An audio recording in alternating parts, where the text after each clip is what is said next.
Director of the gallery here, the Gordon Snelgrove Gallery. We're in the Department of Art and Art History. I'm very, very happy to be introducing Eduardo Urbano Merino from Mexico City. You know, a few months ago, we got a message from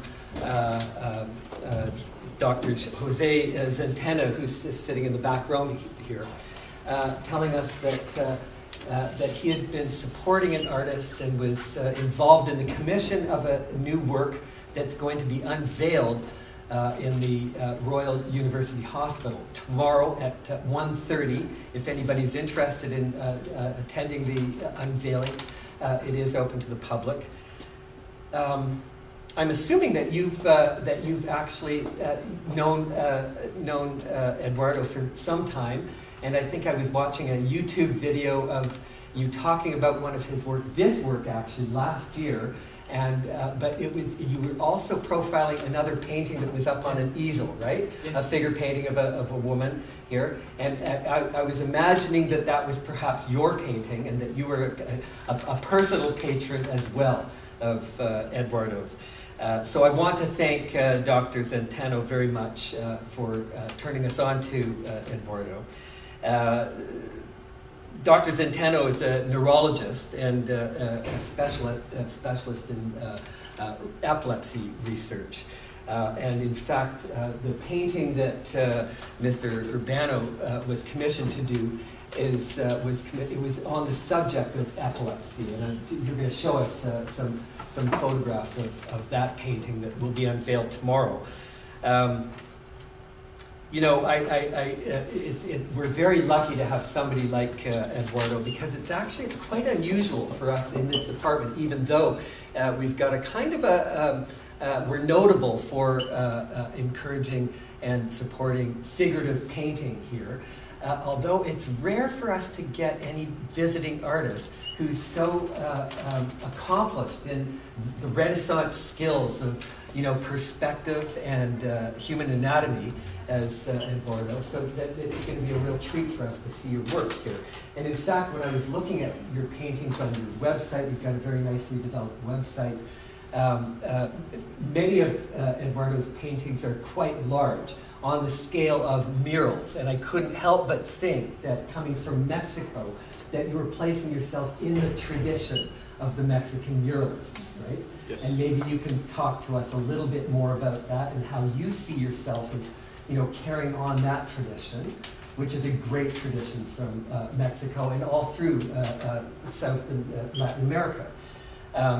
Because I know on your website, as I was reading through your biography, you list as some of your influences Caravaggio, Rembrandt, Michelangelo, Velázquez, and Dali, Salvador Dali, which may be the perfect kinds of historical precedents for the Mexican muralists. Yes? So Mr. Urbano was born in Mexico City, continues to live there. He went to school at the Academy of San Carlos. There he's exhibited and he's collected across North America and Europe. And I'm going to stop right now and hand it right over to you. So thank you very much for coming. The video. This first video will show you one of the processes in my sculptures, which talks about how is the size of the sculpture, and you will see in the pictures from the beginning to the end. All the process is very complicated, but it's a few minutes, just 5 minutes. Look.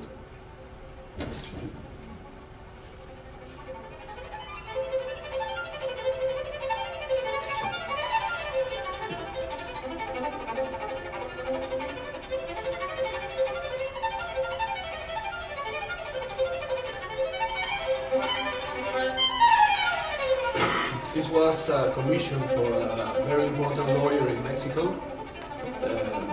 It's a justice image, the lady with the balance in the hand.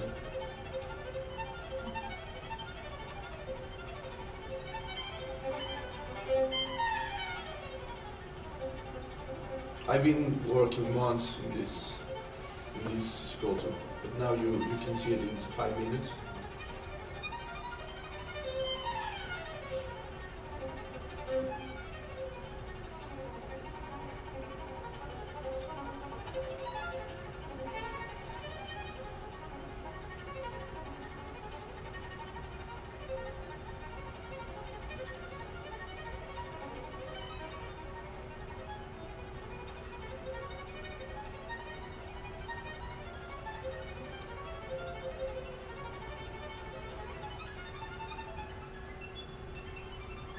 They are the people who worked with me to make the bronze sculptures.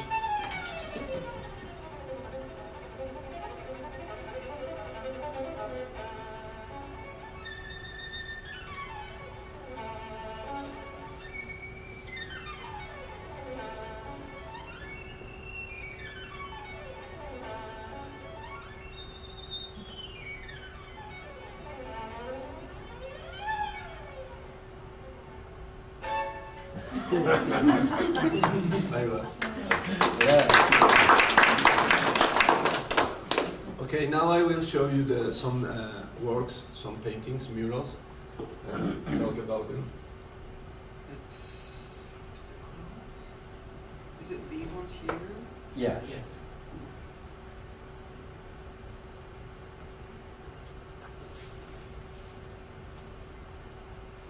Do you want to start with that one or a different one? Is this okay? This is the same.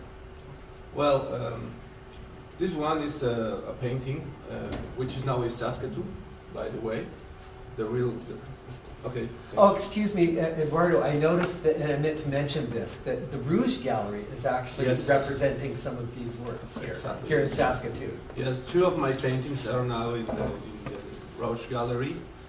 One of them is this. Talks about the Pacal. Pacal was a king in Mexico, Maya king, very important king in that culture. And it's as some kind of way to see another point of view of Pacal. I made this painting. As you can see, it's a corn or maize. I forgot how to pronounce it.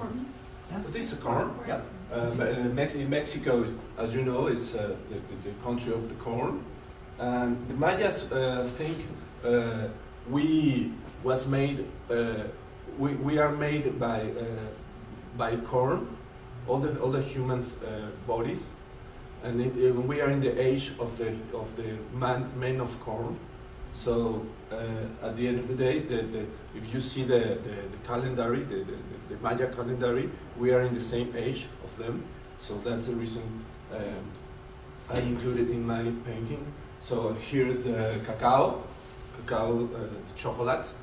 I don't know if you know, but the cacao was the present from Mexico to the world. The chocolate was made first in Mexico and then became famous in the world. And now the Switzerland make money with our name. No problem. The dragonfly, it's in my last paintings appears, and all of them. It's an insect which is not disgusting. I think it's a great insect. Looks beautiful, and it's some kind of happy insect, not like flies. It's a nice insect to put it in the painting and make some movements and make the painting moves. Take Chile, Mexico. It's very famous food in Mexico. Pacal and watermelon. It's a theory. Our flag have 3 colors: green, white, and red. The traditional theory says the red one is about the blood and all that things. There is another theory in history in Mexico, which talks about our flag is with the colors of the melon, watermelon. So Is it not?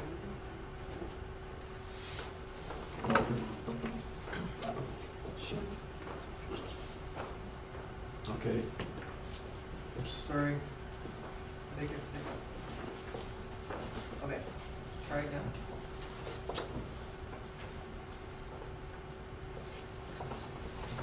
Okay. Just let me know when you want to change it. Okay, thank you. Or it's not working. This painting is the newest one. This girl is a friend of mine, by the way. She is a model. She was Miss Argentina. It's a nice person. And as you can see, another one, dragonfly there. And talks about the name of the painting is some kind of complicated. It's the rose.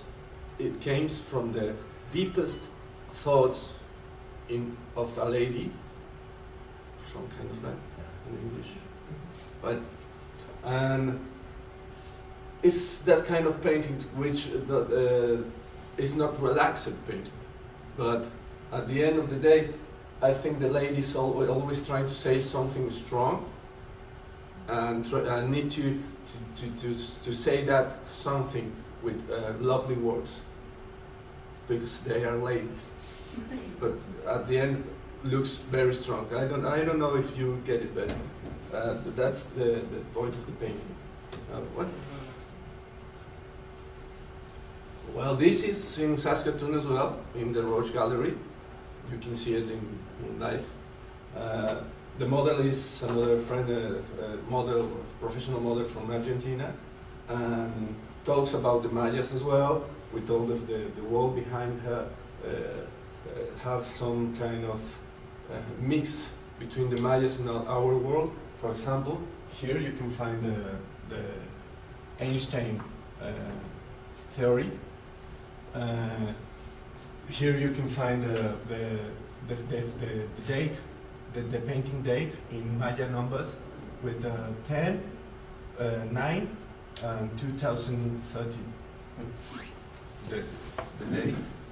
And the painting is made with the golden point as well as so much of my works. I always try to make the paintings with the precision of the golden point. The lady is in the division of 1.618, and she's told at 1.618 as well. So, I don't know. My English is okay. Yeah. Okay. If you divide the painting, how is the size between 1.6? The lady is standing just there. So maybe if you don't in the art business or in the art composition doesn't know that, but the most famous pieces of artworks in the history of human have that relation. But the golden point is very important. So this painting is almost perfect in that thing. The rest of them is a color. The red one is always make you feel strong, some kind angry. But my works most of the time doesn't have that kind of peace enough in art. The art is not always to feel peace. The art is to feel strong and to think about questions, and it's not just to make happy persons. You need to think about what you see and the movements of the vines, which is very common in my work as well, by the way. And here is the M theory. You can see the spell it here, M theory, because I'm very worried about the science and the physics. There is a guy in USA who is a very famous scientist. His name is Ed Witten, and he make a new theory for the superstrings theory. the theory names is M theory. So at the end of the day, it's a mix, again, the mix between the Mayas' ancient knowledge with our knowledge in the present. How large are these paintings that you're showing? It's 1 meter and 1 meter 20, but I don't know how much is in Okay, that gives us an idea. well, it's a very diffuse image, but this is the most newest painting. And the name of this image, you can see it later in my website, but the name of this image is this. And as you see, as you know, Mexico City was built in the ancient Aztec city was made with pyramids, and maybe 50 years ago, and in the University of Mexico was finding things behind the buildings in the downtown of Mexico, and they found this structure. At the end was a goddess, a god. Then this god, she was the theories say that she was murdered, but her brother, and her brother cut her head and dropped it to the sky and made the moon. So her head was in the Aztec point of view was the moon. So as you can see, the girl, she is looking the moon, and from her hair came some kind of red, but this is not this is blood, but looks like tree. Yes, there's not this metamorphic blood. You get it? Okay.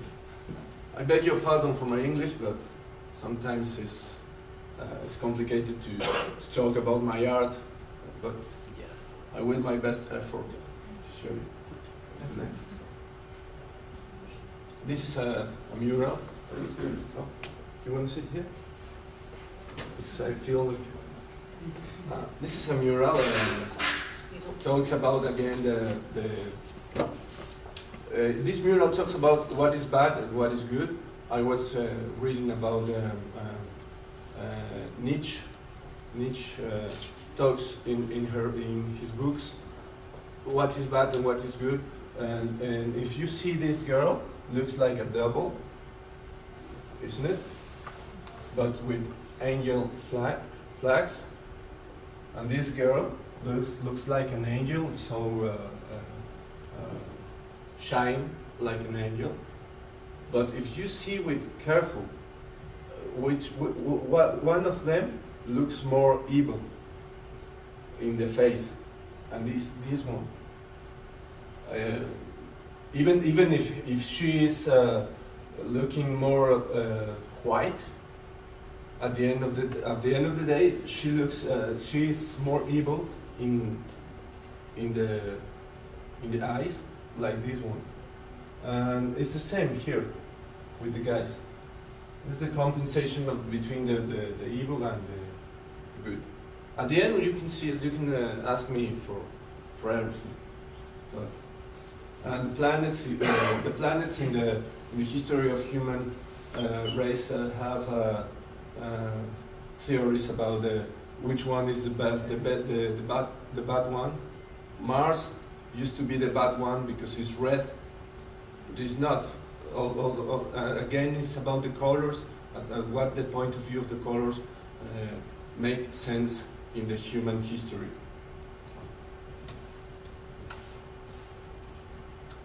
Well, some of you saw this painting in the past. Again, is the girl with the vine, and again is the proportion of the golden point. The girl is standing just in the line of the golden point. There's a cricket. Now I get the name. There's a cricket, and this painting is a special one because all behind It's a mix between oil painting and acrylic painting. All behind is acrylic. All this is acrylic, and the vine, the lady and the cricket are oil. Sounds easy, but if you mix that two ways to make the painting, it sometimes is very complicated. So in painting techniques, one of the most difficult techniques in painting is to mix oil and acrylic and make them work together without problems with the structure. Sometimes the oil painting can broke if you put it behind the acrylic painting. But it's by the way, this one is in Saskatoon as well, in the doctor's collection. I don't know if he is if he want to show the painting later. I don't know. Well, tomorrow in the Royal University Hospital, we're going to put this painting in permanent exhibition, and to have an invitation to join us. This painting is has been very important in the epilepsy magazines and some newspapers in the last year, because when I get when I get this commission to paint this painting, I was thinking how the patients feels, how the patients are afraid about this disease, and they doesn't want to see blood or operation, or they want to see the fate and the way to get out of the problem.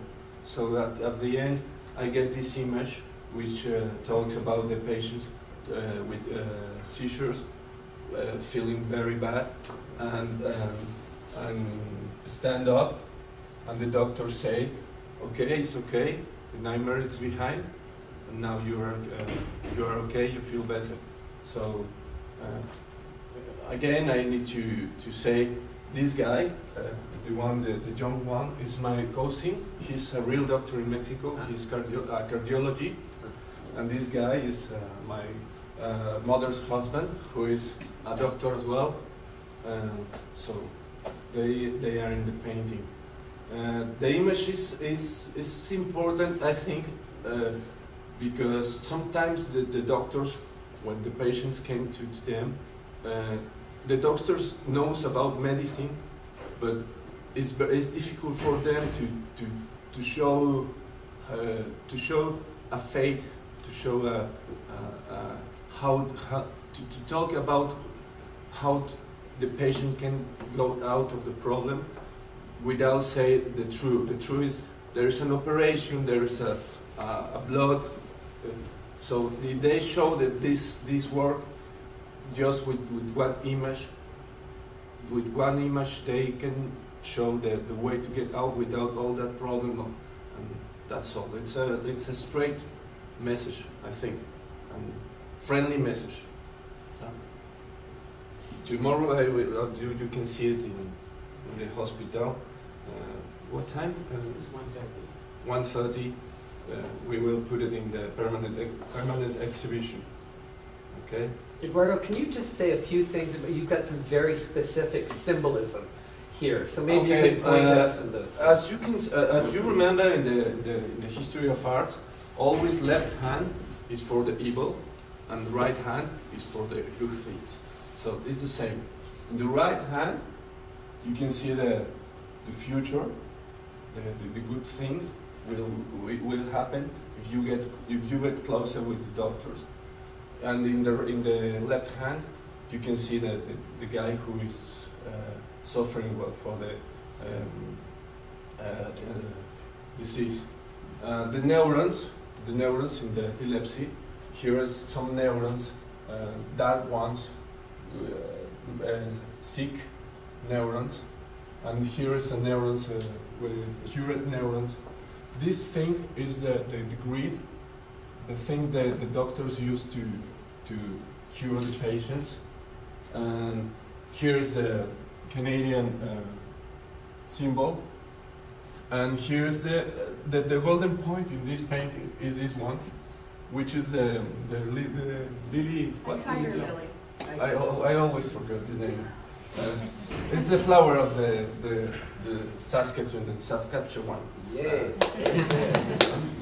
Here's but it's not the point as this is a calculated point of the golden point of the painting, which is very important for the human. When you see some piece of art, always your eyes will turn around the painting, and at the end we'll finish in that point.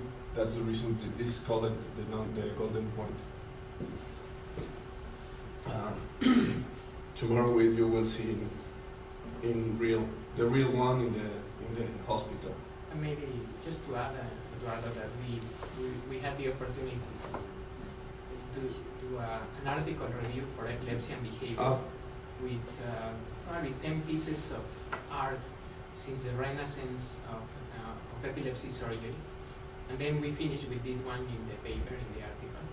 And that paper has been very interesting because you know how is internet now and science goes quickly. And the article has made that this painting has a lot of international recognition. It has been seen in several places, and there are a lot of comments in different areas. So it's And what's the cover of the magazine? what's the cover of the journal? What's the cover of the magazine? Excellent. Next one.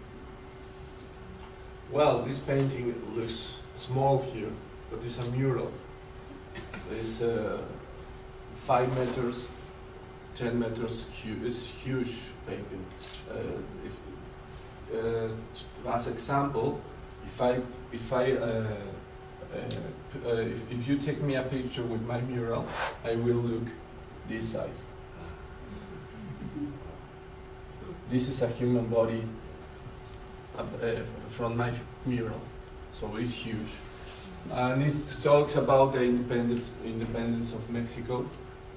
2 years ago, I had that commission to put it in a building, a very important building in Mexico. Now it's in the permanent exhibition in the collection in Hidalgo State in Mexico, and talks about our history, our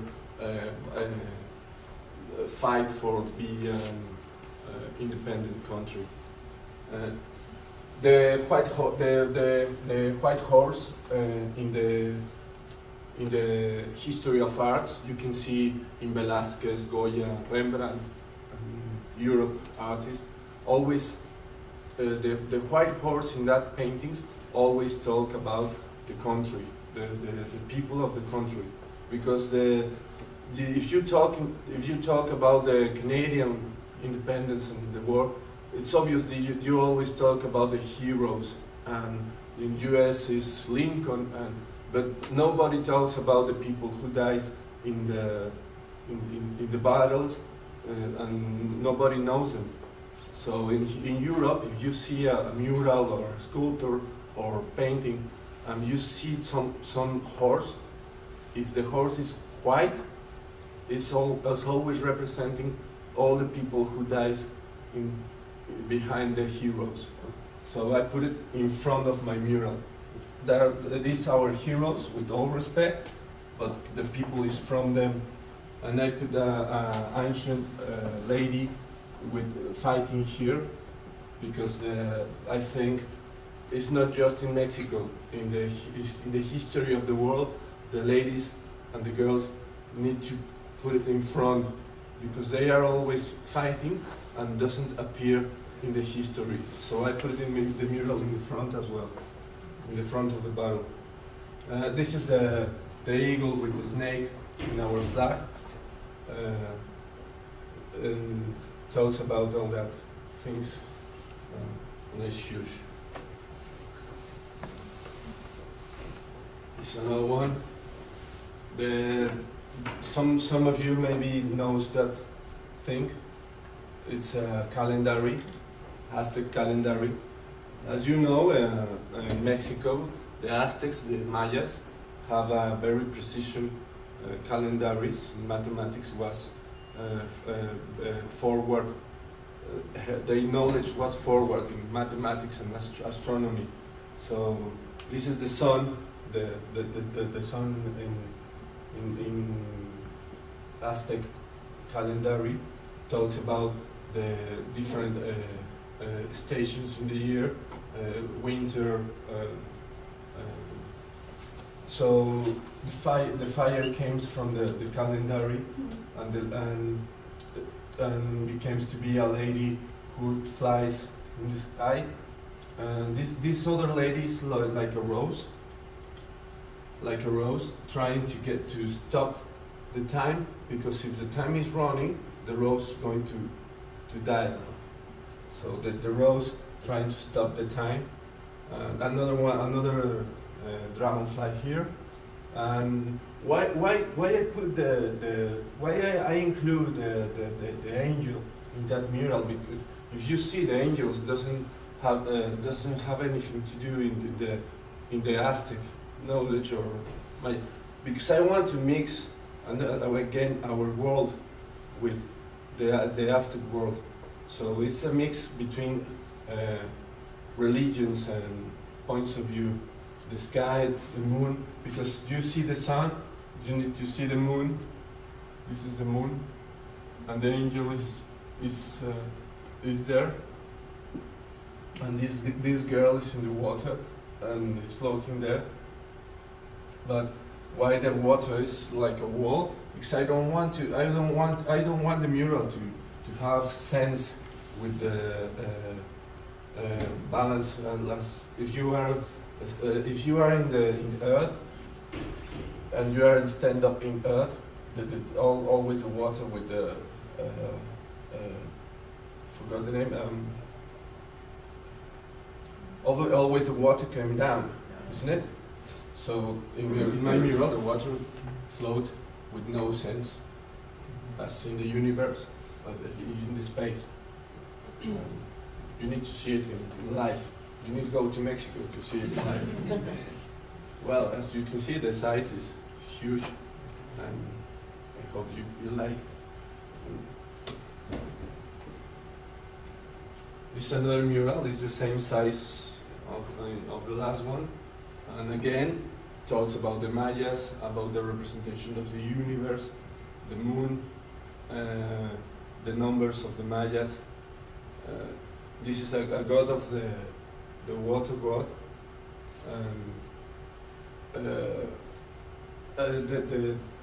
How's the name of this in English? Owl? The owl? Owl, yeah. And the eagle came to the center. By the way, these three models are always in my paintings. They are great models. And talks about the Maya's point of view about the time, about here's one of the most important pyramids in the Mayas in Palenque. Talks about the nature of the knowledge of the Mayas, which is complicated to explain in a few minutes. You need to read about the Mayas. It's an extraordinary culture, and I hope you like. It's a huge painting. There is more sense with you see it in life, like the picture. But and another one is again is the blood. Even if you see the blanket, or it's for real, it's blood. And I'm here working on it. The girl is watching what I do. Eduardo, just a question: how frequent painters they like to paint themselves? Like, because you are there, right? But Yes. not in the other one. I think the feeling for the artist sometimes is I do lots of paintings and sculptures, and I don't know if you was taking a picture of your friends, and you didn't be in the picture all the time because you are taking the picture. So sometimes you say, hey, why you don't take the pictures now, and I can be in the picture, because the paintings last many years, centuries. One painting can be here for about 7 or 8 centuries. So I want to appear and say, hey, again, I do this, and it's not just my sign, I'm part of this. So I put it there. I know it's very selfish thing, but it's my prerogative.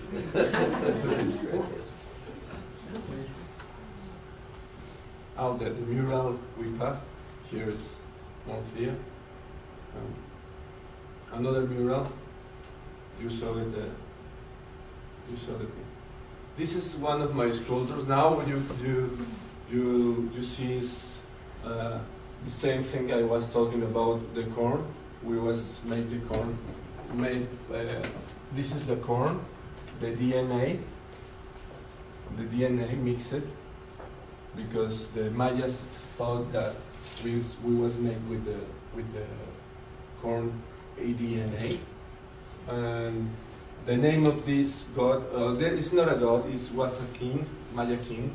The name is Pacal. Pacal is very important in the history of Mayas. He was the king of Palenque. Palenque is a very interesting place to visit in Mexico. Palenque have a revolution in mathematics, in astronomy, and even they make some new knowledge about the water, how to make the water go up the mountains with the engineering knowledge. So Pacal was very smart guy, and it was most of the most important guys in the history of the Mayas. He get in the king position in the 600th century, lives about 80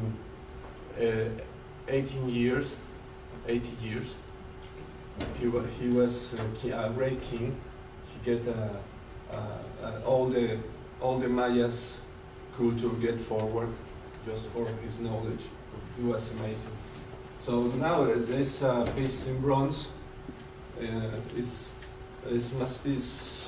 huge. It's about 80 centimeters, and I hope you can see this piece in Saskatoon coming soon in these days. You will see it in live version. Here you can see 3 lines, 2 lines, and 1 point, which is Maya numbers, and it means 650. 650, the time he get in the throne. So it's Pacal.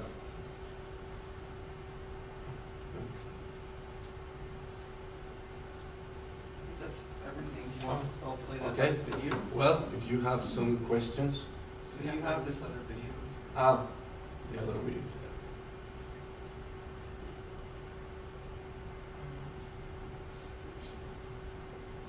What's going on?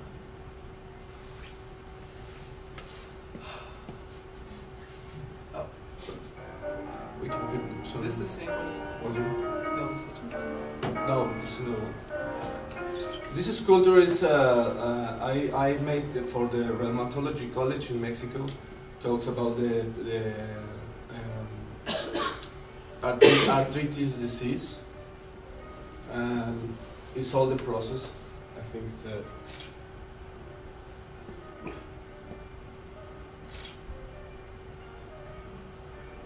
it's important if you see some artist works how the process is, because in the last years some people make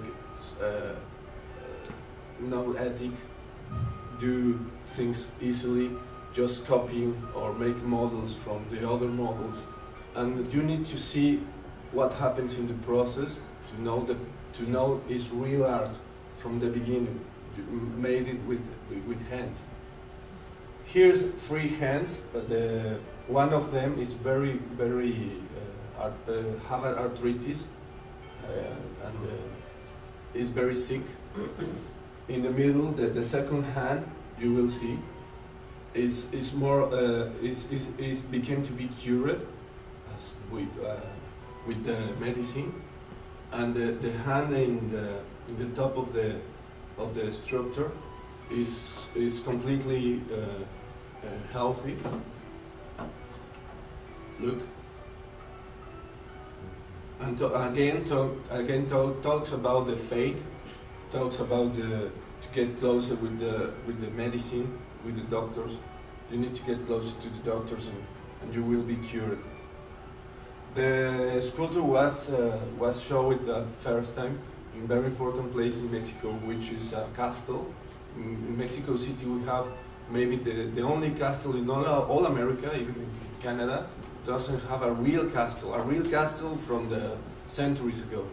In Mexico, we have one, and in the castle showed the sculpture for the first time. Now the sculpture is in the permanent exhibition in the Rheumatology College in Mexico. Eduardo, you used models for this as well, or photographs? No, that's my hand. That's your hand. That's my hand. Even I didn't use a picture. I put my hand like that, and use my other hand to model. But you must have studied hands that were afflicted by arthritis, yes? Well, I passed 4 years making draws in the university, 4 hours per day with the real models. I'm an anatomy student.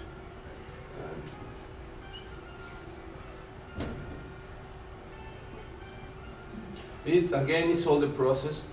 Some people who make sculptures didn't show these guys. The artist, the guy who makes sculptures is not alone. You make the sculpture with your hands, but behind you exist people who helps you, and it's not. I try to show them because I think it's they need to. The people need to know I'm not alone with this.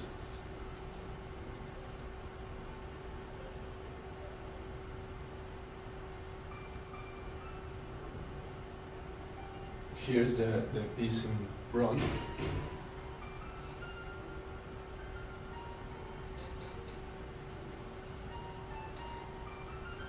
By the way, when you make something in bronze, you need to think about the mix. What you think? What is the people in our time thinks? Because going to last maybe 2,000 or 3,000 years. So it's a shame when the people do things very similar to the things you find in the past. You can get, for example, when I do a pacal, a sculpture, I make the pacal face.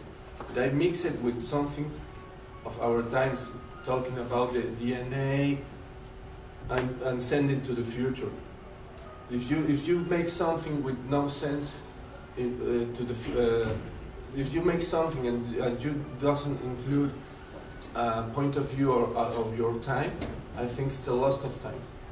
You need to put it something of your point of view and the knowledge of your age in the piece to send it to the future, and in order to the people in the future see what happens in our time.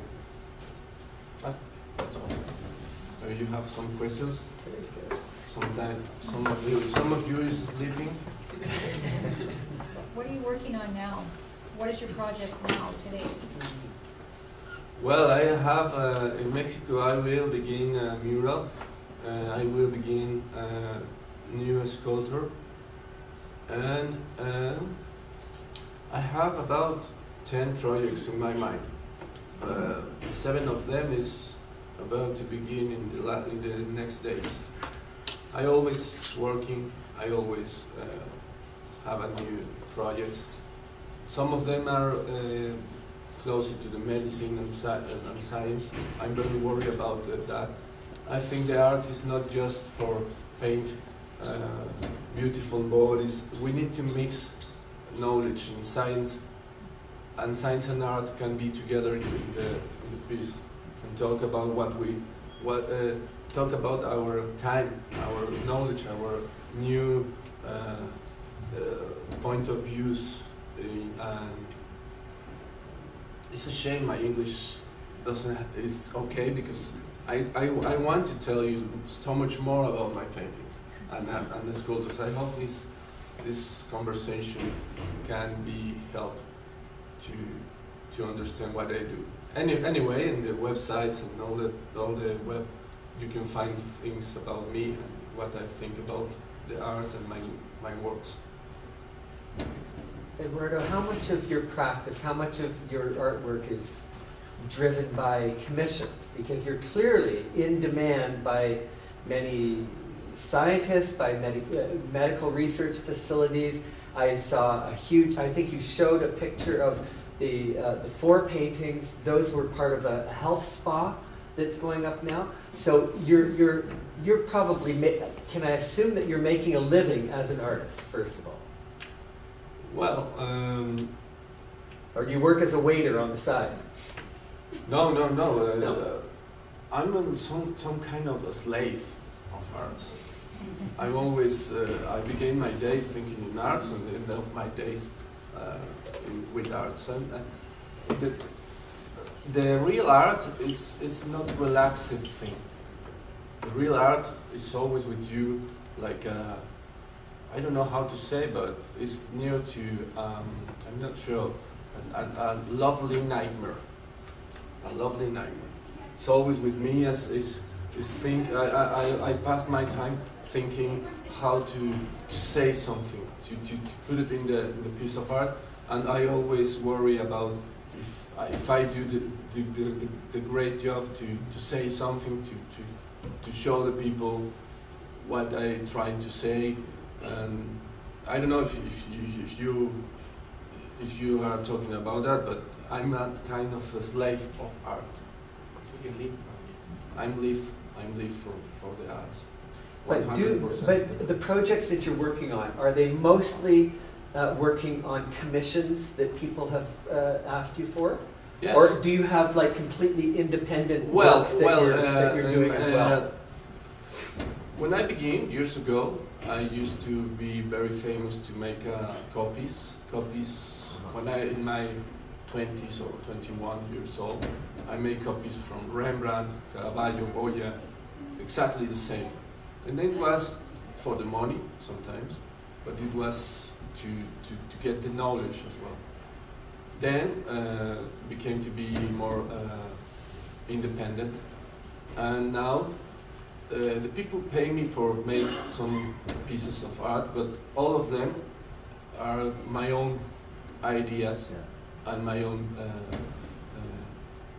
art. I have I'm free in that way. I think the most difficult critic to me, it's me. I make the pieces of art to make me feel better, and then the client is. I think the clients will be happy with my work, but first of all, I need to be happy with my work first. It's my first point.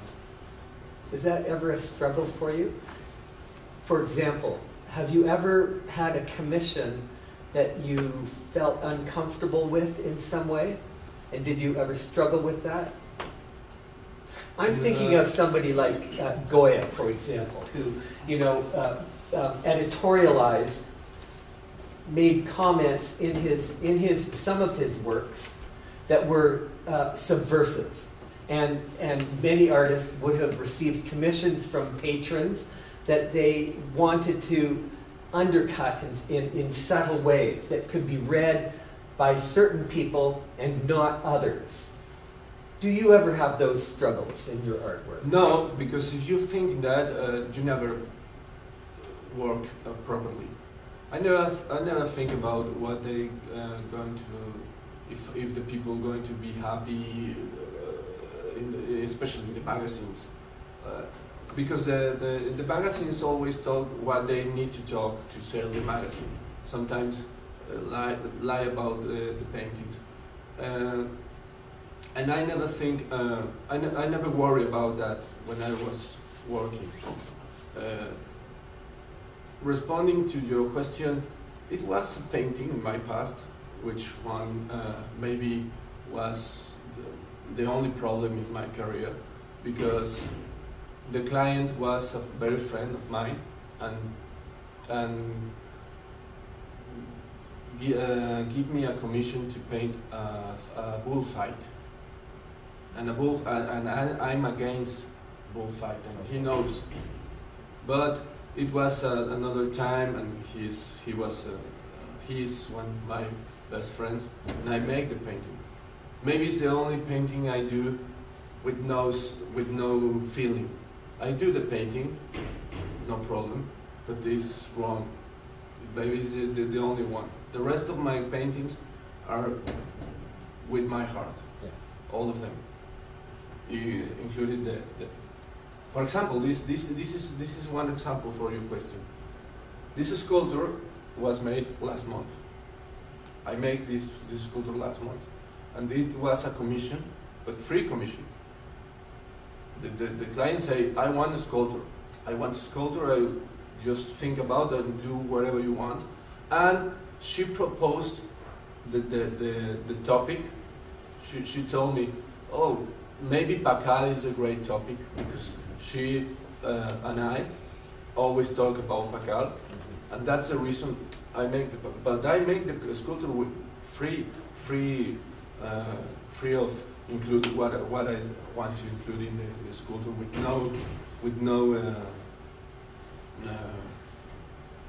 no limits. I have no limits. That's another question. Yeah. So does that take up quite a bit of your time as an artist, like meeting with potential commissioners and like forging out documents, what the agreement is, they pay such and such, and you have free reign to do what you want? Like that must, like as a business person, Yeah. artist, Well, what percentage of your time would that take? It's a good question. In the movies and some books talks about the artists like very crazy people who lives inside and doesn't have nothing to do with the commercial things, and it's a lie.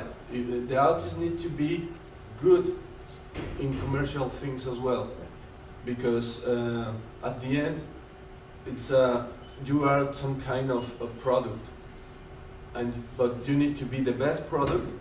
But if you have the best product and you doesn't have the commercial things around it, it's not good. So as an artist, you need to be the best selling your own art. And the best way, the first of all, is the art need to be the best in all the ways. It's not the best for the price, but you need to make the art with your heart, strong, and think. Never let the painting or the sculpture, because never let this painting because the price. I mean, if you were going to sell something and the client say, hey, I just can pay $5, so you need to make the best, even if they give you $5. I don't know if you get it. Always the art needs to be the best, and you need to be the best sell it. and talk about what you do and what you're trying to say. We were talking about that this morning. If you can go back in the time and looks Michelangelo, Da Vinci, and all that artists in Italy in the Renaissance. This artist was amazing salesman, amazing. Can you imagine go to the Pope to talk about the sculpture and what is the price of the sculpture with the Pope? And Michelangelo get from the Pope and say, I want money for my sculpture to the Pope. So you need to have very forward approach and you need to talk about you with strong words, and that's one of the most important points in the artist today and any time to talk about you and talk about with the truth. Sometimes to get the commission, for example, if I get a client and there is another artist talking about him, you need to say the truth, because if you lie, you say, okay, I'm going to make the sculpture and I'm going to be great, and at the end you finally get the sculpture, but it's bad and it's not what you promised. Your career going to get down. You need to be the best for you first of all, and then the client will be happy. Another question? No problem. You must have an agent though, or a representative, a gallery that represents Well, you, or I became in the professional art business when I was very young, about 16. I sold my first painting professionally when I was 16 years old. A galleries in Mexico came to me to make a business. That's the reason I prefer to get slowly to move slowly in that kind of business, because the galleries are not always what they promise, and the galleries sometimes are kind of commercially they want too much money for every piece. And when I was young, they make money with my art. For that reason, I prefer to work on my own and be my own representation. I have no. For example, here you have a Roach Gallery in Saskatoon, and I have honor with them. And if Roach Gallery have my paintings, I will be straight with them, and I have an honor, and my word is important to me. If I say they will be the only ones to sell my paintings here in Saskatoon, it's okay, and I will be in that.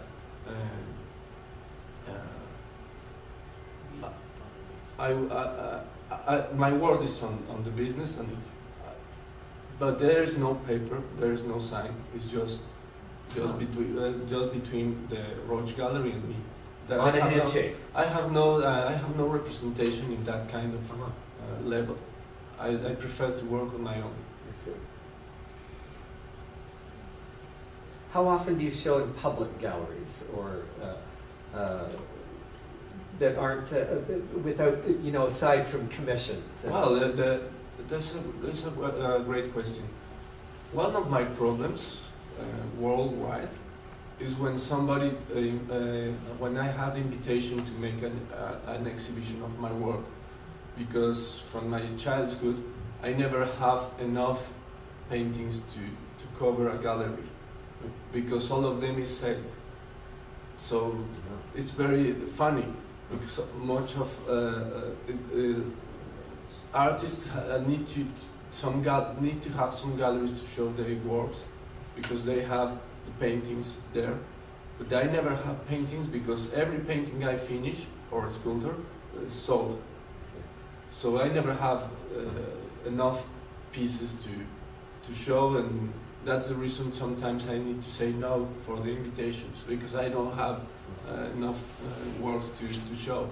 Even one of my last exhibitions in Mexico, in Cozumel, which is a great island in Mexico to visit, was made with just lithographies because the government there, I have the invitation for the government in that part of the country to show my work, and I say I don't have any work to show. I was working in a mural, but they told me, okay, but what you need to show something, whatever you want. And I said, well, lithographies. That's. I think it's okay to me because I prefer that to sell the